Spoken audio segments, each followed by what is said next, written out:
Isaiah chapters 52 and 53, I think represent one of the most remarkable messianic prophecies in the Bible.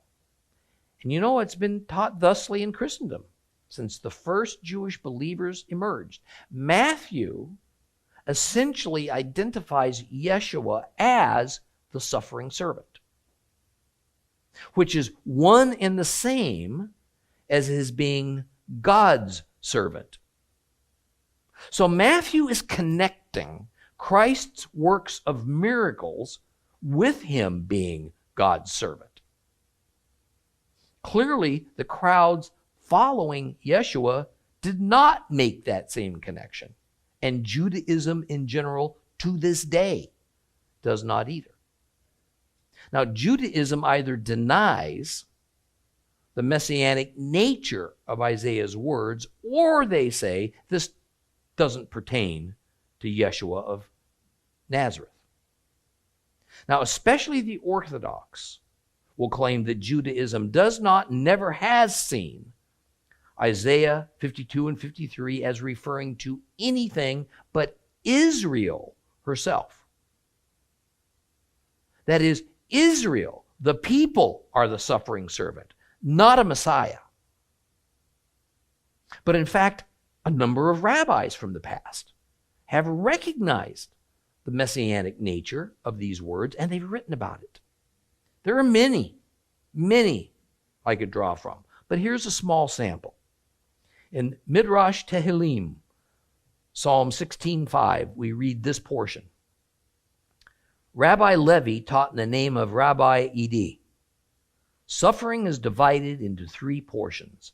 One, the patriarchs and the generations of men took. The generation that lived in the time of Hadrian's persecution took, and one the Lord Messiah will take. Ben Ish Chai commented on the Talmudic passage Sanhedrin 93b in the same way. Through afflictions, the Messiah rises to great spiritual heights. In addition, his afflictions atone for Israel, so that they can continue to live and perform mitzvot. And since without the Messiah, these mitzvot, these commands, these deeds, good deeds could not have been done, he is a partner in Israel's mitzvot. Thus, because he loaded him up with afflictions like millstones, he, meaning God, loaded him up with mitzvot as well. The Messiah is Israel's guarantor. He has undertaken suffering to atone for Israel's sins in order to shorten the exile. Even the Zohar, which is the book of foundational faith statements of mystical Jewish Kabbalah, in Shemot, section 2, speaks about the same attributes of Messiah, and it largely mirrors Christianity's doctrine on the matter. Now, this rather unexpected comment you find in the Zohar about Isaiah 53 is recorded like this. When the Messiah hears of the great suffering of Israel and their dispersion, and of the wicked among them who seek not to know their master, he weeps aloud on account of those wicked ones amongst them, as it is written. But he was wounded because of our transgressions. He was crushed because of our iniquities.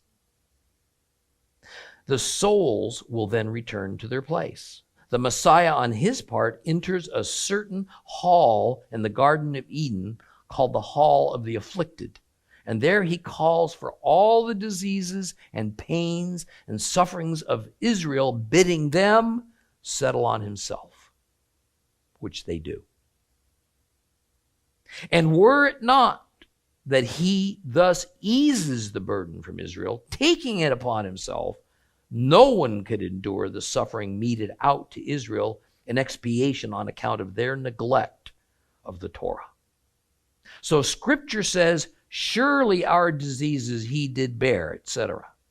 A similar function was performed by Rabbi Eliezer here on earth. For indeed, beyond number are the chastisements awaiting every man daily for the neglect of the Torah. all of which descended into the world at the time when the Torah was given. As long as Israel were in the Holy Land, by means of temple service and sacrifices, they averted all evil diseases and afflictions from the world. Now it is the Messiah who is the means of averting them from mankind until the time when a man quits this world and receives his punishment. That's pretty unexpected from the Zohar. So the claims, hear this please, the claims many within Judaism make that Judaism does not and never has recognized Isaiah 52 and 53 as speaking of the Messiah are simply not accurate. Yet we must understand that the reason behind this false claim is because of their hatred of Christianity and the strange type of unbiblical, unhistorical Jesus that Christians have come to worship. It's no different than the false claim by Christianity that in the Sermon on the Mount, Yeshua abolished the Torah and the prophets. And later that Paul denounced the Torah and told Jews and Gentiles alike that it was an ugly, faulty covenant that they were to disavow and disobey.